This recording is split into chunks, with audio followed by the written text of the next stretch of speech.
Ini ya, bahwa perkara ini kan sudah lama ya, yang ditunggu-tunggu supaya ini ada kepastian hukumnya. Dalam prosesnya ini kan tahap demi tahap sudah dijalanin. Kemudian dalam dalam pelaksanaannya ini tentu harus hukum itu ditegakkan dan dilaksanakan. Jika seseorang itu memang umpamanya dia melakukan hal apa yang terkait di dalam suatu berita-berita, di dalam suatu apa yang dibuat, maka penegak hukum itu semacam kayak institusi, dia harus melaksanakan sesuai dengan perundang-undangan. Ya, tidak boleh ada pembiaran-pembiaran agar kepastian hukum itu dengan jelas gitu. Seperti itu, ya. Dalam penangkapannya si Rosuryo ini dengan pihak yang sebelahnya, nah ini kan mengapa mereka untuk diamankan sementara, ya, diamankan sementara sifatnya ini kan harus dibuktikan bahwa keseriusan penegakan hukum terhadap Polda Metro Jaya itu dijalankan, bukan ada yang maksud yang berpikir yang aneh-aneh gitu loh. Kalau misalnya ada orang yang berpikir maksudnya kurang apa itu boleh-boleh saja, tetapi dalam prosedur Polda Metro Jaya akan menjalankan dengan jelas dan sesuai dengan perundang-undangan dan proses prosedurnya. Itu tidak bisa diganggu-gugat karena mereka bukan berdiri sendiri, tetapi juga ada rangkaiannya. Seperti kayak dia berkoordinasi dari pihak kejaksaan, kejaksaan juga harus meminta dalam perkara ini bagaimana selesainya, kan seperti itu. Makanya dengan tegas jelas bahwa pihak yang bersangkutan tentu diamankan sementara dalam pemeriksaan atau dalam penyerahan tahap 2 di kejaksaan. Seperti itu. Nah, saya juga lihat tadi menyaksikan bahwa mereka ada diamankan.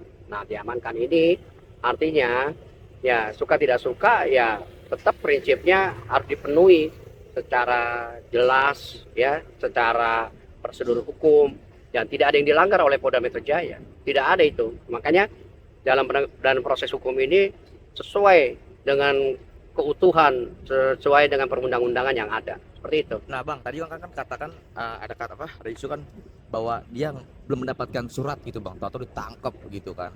Sedangkan kan waktu beberapa minggu lalu kan udah lengkap ya berkas di kejaksaan. Ya, berkasnya dia sudah dinyatakan itu sudah lengkap. Yang artinya lengkap itu P21. Berarti jaksa telah mempelajari secara rinci dan menganalisis di situ ada rangkaian-rangkaian perbuatan yang dianggap dilanggar oleh pihak yang ditelapor. Makanya dinyatakan disesuaikan dengan barang bukti, disesuaikan dengan para saksi sehingga bahwa ini dinyatakan sudah lengkap. Nah, tetapi dalam hal perlengkapan ini, terus mereka ini kan harus diserahkan. Bukan arti kata hanya kelengkapan P21 tapi tidak ada ketegasan terhadap sesuatu apa yang dibuat oleh pihak pelaku. Seperti itu. Ya. Dari kepolisian kan sudah menjalankan tugasnya Pak, nanti kemudian akan dilimpahkan ke kejaksaan.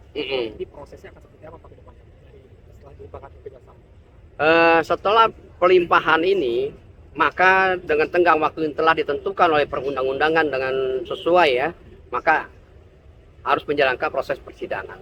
Nah, nanti akan dibuktikan dan disesuaikan juga dengan barang bukti sehingga bahwa apa yang telah dituduhkan dan apa yang telah dibuat nanti akan bisa jelas fakta-fakta di dalam persidangan. Jika nanti misalnya umpamanya ini tidak ada apa-apanya, maka hakim akan bisa menilai bagaimana perbuatan itu terjadi atau perbuatan itu berulang-ulang untuk melakukan sesuatu hal dengan mengancam jiwa seseorang sehingga orang itu terdorong namanya hancur oleh karena seseorang itu.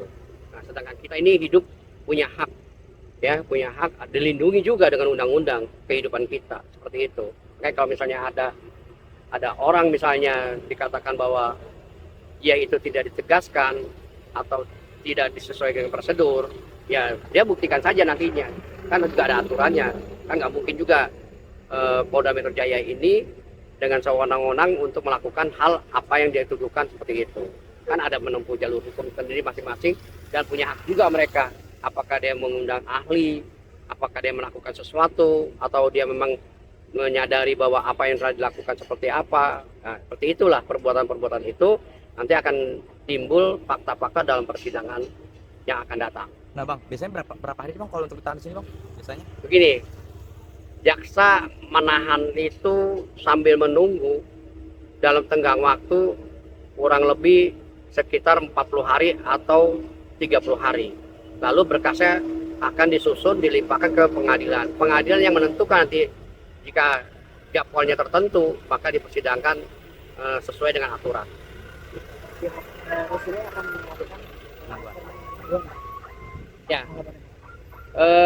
Soal penangguhannya itu nanti di kejaksaan, ya. Kalau di kepolisian ini tidak ada lagi penangguhan karena ini proses sudah lengkap. Jadi tidak ada lagi para penyidik itu akan menerima penangguhan karena di dalam hal proses hukumnya ini yang punya hak ini adalah jaksa. Akan diserahkan, silakan saja sama jaksa. Nah, kalau umpamanya dia mau bikin penangguhan, itu kan punya hak seseorang. Sah-sah aja, nggak bisa dibantah. Bang katakan tidak, ya dia punya hak gitu loh. Tapi tergantung nanti pimpinannya dengan mempelajari sehingga bahwa itu boleh atau tidak, hak atau tidak gitu loh. Nah, kalau misalnya dia bilang kata-kata dia melanggar HAM, buktikan HAM-nya seperti apa. Nah, jangan sampai begini. Perkaranya ini kan sudah jelas, ya kan?